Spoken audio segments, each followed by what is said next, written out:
You look like me, you're impersonating a police officer. Who's the radio through? eBay. We need real cops. I know. You could apply. And I don't want to, honestly. Many criminals impersonate authorities to be in a position of power and use it to acquire certain information or lure people. But what happens when they take on the role of police officers and get caught during the act? Here are 4 fake cops who took criminal impersonation to the next level. Remember this super old case where an escaped prisoner was able to convince a cop that he was just a local jogger? All it took for him to pull that off was an extreme amount of confidence. Now meet Mackie, one of the most dedicated and confident fake cops. On July 20th, 2022, Mackie Gerardson was observed driving a Dodge Charger through traffic with activated red and white emergency lights. The police officers were notified and initiated a traffic stop. Hey, partner. Hi. Hey, I'm Officer Park with the Akron Police Department. How are you? And did I see you using emergency lights to pull out into traffic on Lake Akron Drive? Oh, no, because I couldn't get through, Chief. You notice? That's a standstill. So I flashed the lights hoping to see me that I was trying to get in the line. Who do you work for? This is my company. I'm an off-duty hero operator. This is my company. Okay. Yeah, I do criminal details, Chief. Yeah. Do you have a lighting permit for the vehicle? Yeah, right down the glass. Okay. Thank you, sir. You're welcome. Be right back with you, okay? Mackie claims to be a highway emergency response operator and does so with extreme confidence. He confidently extends his arm out of his window, presenting his badge as if he has nothing to worry about. Overall, his responses are quite vague, and it's evident how the chief caught on to his lie almost immediately, causing him to panic a little. He's got a light permit. I'm just looking at this, sir. The light permit's good through December of this year. So he has a lighting permit that's valid for the vehicle. That's what I'm curious about. If you have a company that does escorts, I'd have to look back in the law. I would assume it's amber and white. Right. But at the very least, from what Chief's saying, he's improperly using them. He's not on an escort. Right. He's just trying to cheat his way into traffic. So at the very least, I don't want improper use of emergency equipment. One way or another, Mackie seems to have acquired a valid lightning permit. It's both creepy and embarrassing how he spent so much money to portray such a believable police officer. His impersonation so far seems spot on, and with his confidence, only another cop could see through him. There's your ID back. Thank you. Look, given with all the lighting permit and stuff that I'm seeing, I'm just going to assume everything's properly permitted and stuff for the vehicle. It is, sir. That said, with what my chief's observation, the use of those are for strictly business purposes. You can't be using it to pull into traffic, okay? Yes, sir. So I am going to issue a citation for unlawful operation for emergency vehicle, okay? The thing is, this is my company. I run my company respectfully, okay? Because I deal with high clients. This is my uniform. You can check me. My badge number is 44. What I need you to do is sign here at the X. Signing is not an admission. I know okay? routines. All right. I'm a former police in the Bahamas. I know. Okay. Can I step out? And you're all hot, but what about all these people in there? I know. That's why. The windows for them. Yeah, I'm trying to crack the window right now, Chief. I'm not a bad person. Please, Chief. I beg of you. I don't think you're a bad. Let me have your business card. I don't think you're a bad person. No, I just don't want to get. You're impersonating a police officer. I don't want to. No, I don't impersonate police officers, sir. That's why I was careful. I present myself. We need real cops. I know. You could apply. And I don't want to. Honestly, I don't want to apply for Akron. All right, unless you have any other questions, you're free to leave. Chief. I want to verify your employment, and I'm probably going to have CID look into this, to be honest with you, see what you're doing. I know, Chief. I don't feel good. Chief. Chief, I can show you my LLC. I can show you my LLC right now. I'll let them handle it. And also right here. That's why he was calling my supervisor just now. That's between you and your boss, okay? Yeah. Like I said, we'll do our follow-up, but... Mackie started off strong, but eventually talked himself into more trouble than he had anticipated. He made it clear that any disciplinary action could harm his reputation with his high-profile clients from his so-called business. Only after all the begging and pleading did the chief become more suspicious and decide to further investigate Mackie. 2 days later, Mackie turned himself in. It was discovered that his badge was from his previous employment at GDOT, which he had not returned. He was charged with impersonating a police officer and released on a $2,500 bond. Unfortunately, not all of these fake cops turned themselves in so easily. On June 2nd, 2021, authorities responded to a report of a vehicle theft near a local school. The car, owned by a retired police officer, contained not only his keys and wallet, but also his former police badge. Surveillance footage from the area revealed Charles Kirkpatrick, who's so deep undercover. Even the cops don't know he's law enforcement. 91, just for information, he stepped into that vehicle. It looks like it's occupied a few times. Hi there. Hello. Hi, so the reason why I'm here today is because we had a couple people calling saying that a man matching your description was walking up and down the cars and telling them they're an undercover officer. I'm not an officer. Okay. Do you have a driver's license on you? I don't, but I'm just in here. This is a buddy of mine. He was going to give me a ride home. That was it. I stopped here. He was going to give me a ride home. Somebody took me from my bus stop, and that was all I know. I didn't break in nobody's cars. I don't have nothing on me that shows anything of that. I didn't do nothing. All I want to do is this your vehicle? No, that's his vehicle. He's sleeping here. It's his vehicle. All right. All I know is I didn't break in nobody's. You could search my Here, do me a favor and just step out of the car right now, okay? Absolutely. Somebody tried to rob me,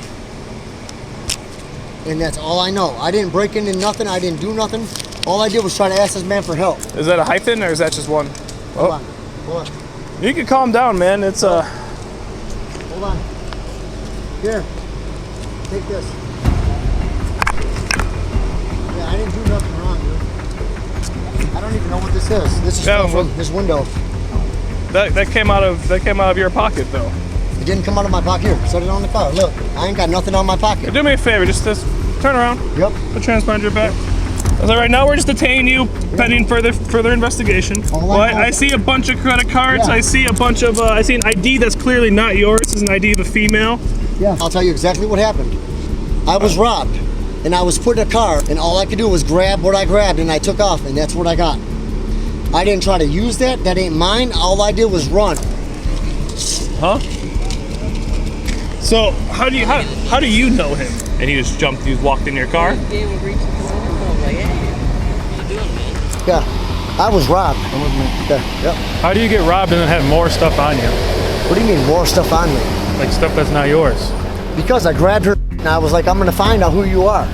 Simple as that. Yeah, take me to jail. Lock me up, put me in prison for the rest of my life. Get me save up my life, you know? Save my life. That's all I gotta say.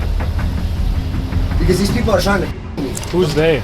I don't know, somebody grabbed me and put me in their car and said I owed them money. Where was this? I don't know.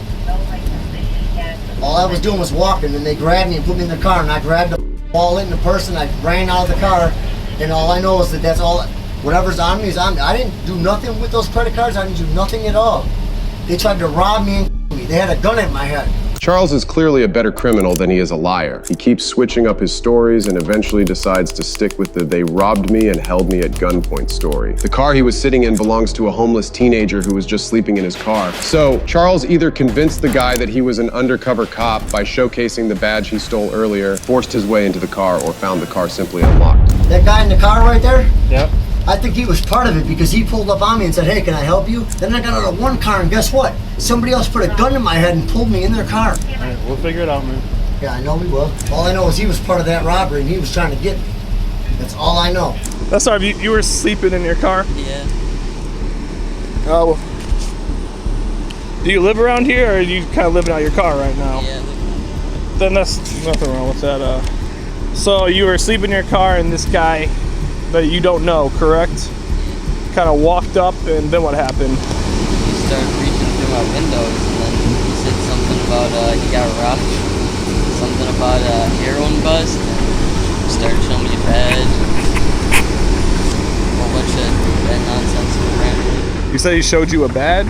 Yeah. So he said that to you too? Yeah. Okay, because we had a couple people calling saying that he was saying stuff like that. This is all this stuff that he dropped. Upon searching Charles, the officer found only a significant amount of change, which given its quantity was suspicious and possibly stolen. We still have to figure out what's going on. Yeah, that we guy's had a call. got a bunch of, that guy stopped me and guess what? He's homeless in his car. And he was trying to tell me that he was a cop. And I said, if you're a cop, then help me because I was just robbed. But I just want to reconfirm. So he walked up, you were sleeping, then he said, I was robbed, then also showed you an ID, a badge of some sort, and said that he was an undercover cop and not to call the police. Yeah. And then he got into your car? Yeah. And then what was he trying to start the car? Well, or? he wanted me to take him home. He just was asking a bunch of stuff, like, He was do you have a phone? And I'm like, well, you know, who is this guy? You know, Uh-huh. tell him I have a phone. Yeah. He wanted me to take him home. He wanted me to call this obscure number. Okay. And you didn't do any of that, right? He But wanted me to call the number. Oh, so okay. he's saying, well, Yeah. Okay. Well, thank you for your help. I guess I get out of here. Yeah. So I'm just gonna use your statements in the report saying that he came in here. None of this stuff was yours. All this stuff came off of his person. If that was all, if you're saying that was all me, no, that all came out the back window of that car. Despite Charles blaming the homeless teen, finding unfamiliar car keys on him exposed his involvement in stealing the ex-policeman's truck and other crimes. Copy. This person was in possession of Racine Police ID. And concealed carry. Who's this? I have no idea. Why is it in your pockets? It wasn't in my pocket. All right. Copy. He's also got about 20 more cards, IDs, credit cards, everything with him. So yeah, we gotta guy's wallet out. We gotta find the car then. It's gotta be around here somewhere. Yeah. What car was it? It was a Silverado. It's a truck. I don't know what kind of truck, but a truck. Another officer arrived to interrogate Charles about the stolen truck and badge belonging to a retired police officer. However, Charles's mind was all over the place. And by this time, I'm almost certain he could have had a thriving career as a writer. Given all the stories he has come up with so far. Give me an attorney. Do you understand your Miranda rights? If I'm not going to jail, give me an attorney. If you're not going to jail. If I'm going to jail, give me an attorney. If I'm not going to jail, let me up. Mr. Kirkpatrick, I haven't even got that far, sir. Yeah, if you're going to take me to jail, give me an attorney. If not, I'll tell you anything you want to know. I believe I have a picture of you. Yeah. Yeah, so, and that's what I would like to get at. Yeah. But I don't know the whole situation because there's a lot going on in the city right now. Yeah. And I was on another call and was sent here to talk to you. If I'm going to go to jail, I want a lawyer. If not, I'll tell you anything you want to know. You guys got water in your car? Hey. No, I don't. You got any water in your car?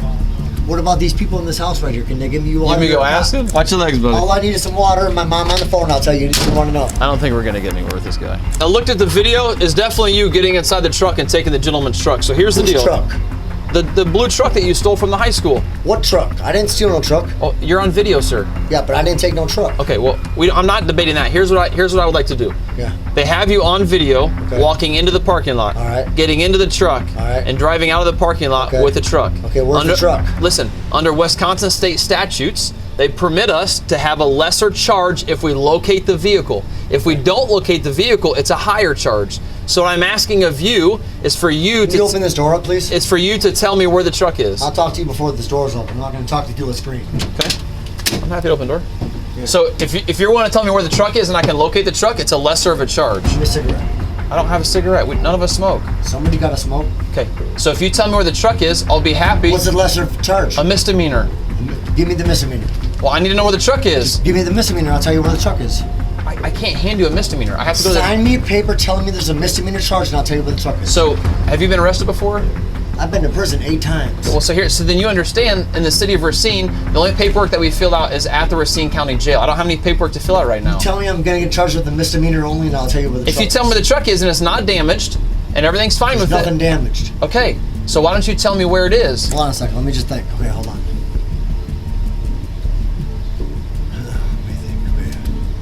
Somewhere probably on. If I was in a car, I could probably tell you. If you took me from the school, I could tell you where it's at. But you got to take me and show me the roads. Okay. How far do you think you drove it? Not far. Like a block? Before I realized that it wasn't mine, I'm like, man, I got to get out of this now. Okay. If I'm getting charged, that. If I'm getting charged with a misdemeanor, I plead guilty. I'm not going to admit to nothing. Then that's fine. Listen. I'm not asking for you to give me a confession. I'm not asking you specific. Turn the recorder off then. I just want to know that I just want to know where it's at so I can charge you the lesser of the charge, buddy. How do I know I'm getting charged with a lesser charge? Because I'm telling you that. He's the victim. You stole his truck. I didn't steal it. Okay, you drove his truck. I thought it was mine and I got in it. Well, you drove his truck, sir. Give me a second. We're going to go and find the truck, okay, buddy? I'm going to tell you where the truck is when you put my mom on the phone. I don't need you to tell me, sir. We found it. Other officers had located the stolen police truck before Charles could assist. Despite having been given multiple chances earlier, the officers offered Charles another opportunity to cooperate by helping them find the wallet, keys, and badge, potentially reducing his charges to a misdemeanor. So thank you, but the problem is the keys aren't in the truck. They're on the ground somewhere. I threw them away. Like you threw them in like a trash can? I threw them in a dumpster. Do you know where? No, they're not a dumpster. I threw them in the sewer. In the sewer? They're in the sewer, yeah. I was right scared. by the truck? Somewhere close by. Okay, let me go look. Sit tight. You're not going to find them in the sewer, dude. Yeah, I'm pretty good at that. What do you mean you're pretty good? Kind of like a pack rat, sir. Hey, Mr. Kirkpatrick, sir. Yeah. When you got out of the truck, you had his keys. You also had his wallet. In the wallet, there's something very sentimental to his family. I need the wallet, sir. It's in the sewer. All right, buddy, we'll see you in jail. Charles was charged with impersonating a police officer, unauthorized use of a vehicle on 2 counts, possession of stolen goods, and 4 counts of bail jumping. But what if a fake cop unknowingly arrests real criminals only to be arrested with them later on? On September 1st, 2023, officers received a call regarding a car accident. Immediately responding, they headed to the reported location.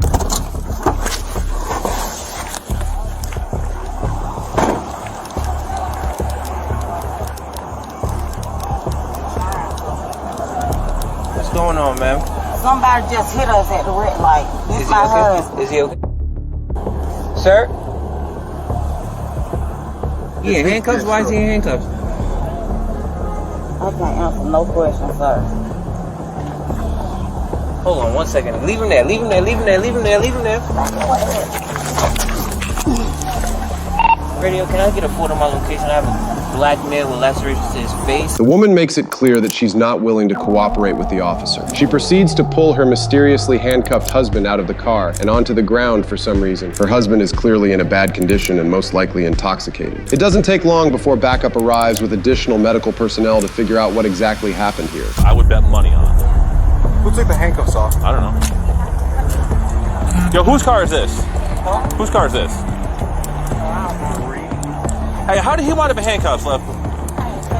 How did he wind up in handcuffs?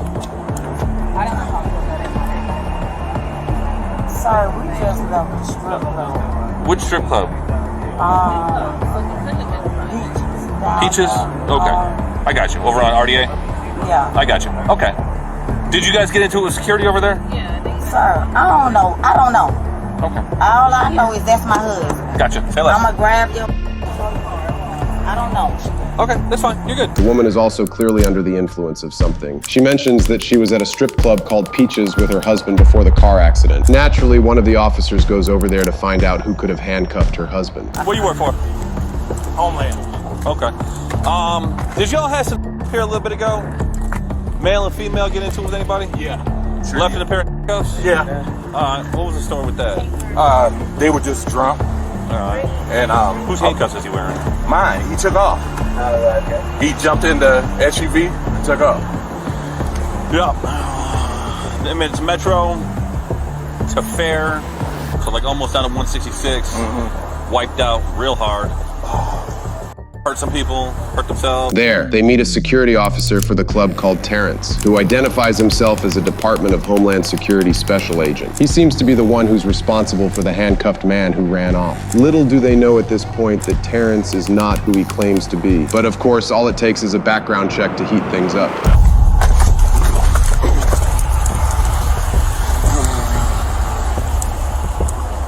All right. Here's what I want you to do for me, okay? Here's what I'm gonna do. I'm gonna take your firearm off your side. Okay? Okay. You got just syrup right here? Yeah. All right. Place that in my car.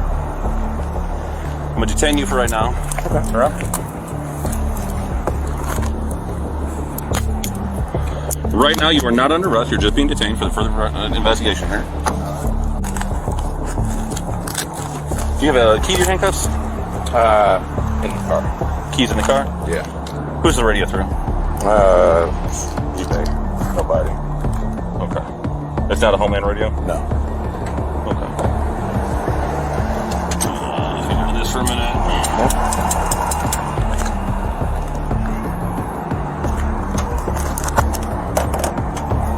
Okay. I'm gonna have you have a seat in my car for a minute, okay? It's a painfully ironic situation, getting arrested right after having arrested someone else. But the situation of the guy he arrested isn't much better. Imagine first getting arrested by a fake cop, then getting arrested for a second time by a real cop. The license plate is off of a Bluebird school bus from Tucker, Georgia. That's how he got a GB tag. Radio check this thing.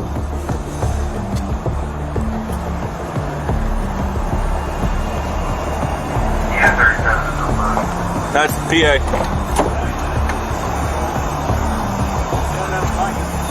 Is it just a scanner? The jacket in the back seat is just a regular old raincoat. It doesn't say police on it. Got it? Beautiful. Put this in the bag with all of the other evidence, because that's going to be evidence also. Terrence went to the extent of stealing a license plate from a bus solely for its GV tag, which is crazy in itself. Not only did Terrence manage to get other criminals caught, but he also incriminated himself. Patricia Smith, the female driver, was arrested and charged with DUI, hit and run, reckless driving, and driving with a suspended license. Samuel Smith, also known as the person who was initially arrested by the fake cop, was arrested due to an outstanding warrant in Fulton County. Terrence Jacks was arrested and charged with impersonating a police officer. After being taken into custody, all the law enforcement equipment in Jack's possession was confiscated. Dressing up in a full police uniform and using props to convincingly impersonate an officer is quite impressive. But what happens when someone attempts to outsmart the police, claiming superior knowledge of the law? On July 1st, 2023, William Godsey was being violent and threatening customers in a local bar while wearing an American to the bone shirt, but acting more intoxicated to the bone. Police rapidly responded to the scene. What's going on, man? What's up, bro? We have some trouble in here? Are we having trouble in here? That's what I've heard. Oh, God. All right, you have a tab open? Do I or do I not? I don't know, I'm asking you. Who knows? Okay, do you have a tab you need to pay because you're going to be leaving? Of course. Okay, then let's get his tab. He doesn't have one? I'm going to walk. He's good? Do you have a ride? No. How are you getting home? Who knows? Well, let's go step outside. How did you get here? Who knows? So why are you being so uncooperative? I'm just trying to ask some simple questions, man. I don't believe in alcohol. I don't believe in cops. I don't believe in meth. I don't believe in anything. I believe in God. Show me out on a signal 28. Okay. Well, you seem to be intoxicated from alcohol. Am I driving? It's not what I'm asking. Did I do anything wrong? 10-4. Well, from what I've understood, you're threatening people, which could be disorderly conduct. What so did they're I looking at a violation of law. Did I threaten anyone by or hurting anyone? I know the law. Okay, then you understand. Then you understand disorderly conduct and public drunk. I'm state patrol. You're state patrol? I know a little bit more than you. Do you have your ID? Do you need my ID? You're identifying yourself as a state trooper. I want your ID. Sir, you don't need my ID. I know a little bit more than you do. Let me see your ID right now, because I'm investigating disorderly conduct and public drunk. So give me your ID. My wallet's gone. William asserts that he is a state trooper, but cannot provide any proof to verify his claim. He insists that he doesn't need to show any identification and argues that he understands the law better than the officer. William's excessive intoxication further undermines the credibility of his claims and his overall behavior. What's your state patrol badge number? I have a badge number. I'm sorry? I have a badge number. 633. You identified yourself as a state trooper. What's your badge number? I know. That's not what you said. You said you were state patrol. Because then you made a point to say that you know the law more than me. So I'm asking you if you're state patrol. I do know a little bit more than you. What's your badge number? I know what's going on in the world more than you. Are you a trooper? Are you a law enforcement officer certified in the state of Georgia? Yes, sir, it does. We need to go to court. Where's the judge? I'm sorry? I said we need to get your hands out of your pockets. I'm not going to ask you again. We need to go to court. Where's the judge? Why do we need to go to court? Because you're right and I'm wrong. Okay, I don't understand what that has to do with anything. You're right and I'm wrong. Well, when the staff comes to me and says that you've been threatening people and you've been causing issues, Who did I threaten in there? I'm trying to talk to you and I get nothing but stonewall. You're not being cooperative. Who did I threaten in there? I don't know because I haven't gotten that far yet. That's why I came to talk to you. Sir, I'm asking. Who have I threatened? Have I not been a godly person since I've been? I don't know who you are. I'm trying to help you out to get you home without going in handcuffs. Because I don't want to arrest you any more than you want to be arrested. Thank you. I'm not going to shake your hand again. But I will do what I have to do. And if that means arresting you, then I will. So I'm trying to help you, so be cooperative. I'm being cooperative. No, you have not been since the moment I talked to you. But for some reason... Who is your ride home?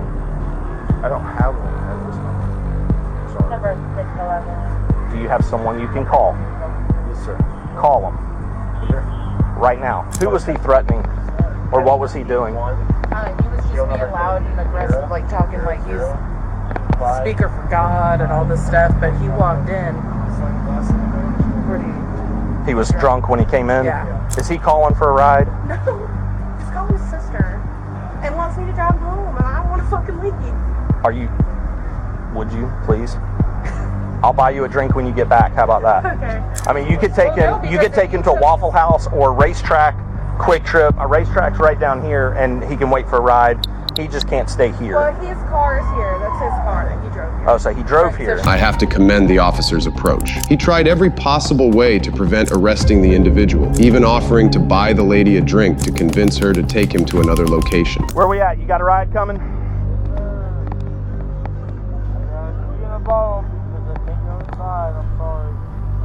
Are you kidding me? What do I do? I can't go inside. I have to. Hey, so this guy, he's intoxicated. He's in the passenger seat of this car here. Okay. I got a report that he was being aggressive and he needed to go.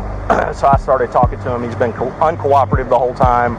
Tried to say he was GSP, drunk. Very strong possibility we may have to fight him. Yeah, but when I walked over here just a minute ago to check on him because he's supposed to be calling an Uber, he's over here pissing in a bottle. So he needs. Or outside the car? He was standing outside the car, leaning inside the car, but he's going to go for public drunk or disorderly conduct. I can do that on a citation. The officer anticipated the need to physically restrain William as he was clearly intoxicated and behaving erratically. But to their surprise, the situation turned out differently than expected. All right, William, step on out for me, please. Yes, sir. Come to the back of the car. Yes, sir. You are going to be placed under arrest for disorderly conduct tonight, okay? Okay. Sir, I'll be there in 30 minutes to get in. Can you please not do this? No, he's going to go to jail tonight. I sat in my car and did nothing. The problem is, my biggest issue, well, I've got many issues, but what sealed the deal was you out here in the parking lot in a family-friendly establishment peeing in a bottle. That's unacceptable. You could have asked, but you didn't. Go to the bathroom. You could have asked, but you didn't. You came over here. It's indecent. You're intoxicated. We could go and charge you with more things, but instead I'm going to do disorderly conduct and solve the problem for tonight. Fair enough? Okay. Ma'am, who is this I'm talking to? I'm his sister. Okay. He has a special needs son, and I know that doesn't make an excuse for what he's done, but can you please, I live in Henry County. No, he's been a problem since the minute I started talking to him. He has not been cooperative. He tried to identify himself as a state patrol officer, but he is going to jail because that's where he needs to be tonight, based on his behavior. So I can't imagine they're going to hold him too long. I don't know what the jail's policy is anymore. It may be that he has to sober up first, but he will be at the Gwinnett County Jail if you want to pick him up from there. Okay, officer, please. I'm begging you. No, he's going to jail tonight. I tried to give him every opportunity to be cooperative with me so that we didn't have to go this route. And I even told him, I do not want to arrest you, but I will if you make me. And he made me. So he is going to have to go to jail tonight. Hopefully I won't have to call you guys back out. But I really thought we were going to have to fight this guy. No joke. The officer's patience with the woman on the phone was admirable. He comes across as someone genuinely committed to doing the right thing for the right reasons. William was arrested and charged with disorderly conduct, public intoxication, and impersonating a police officer. If you like this video, you might also enjoy watching this one, and don't forget to subscribe for more true crime content.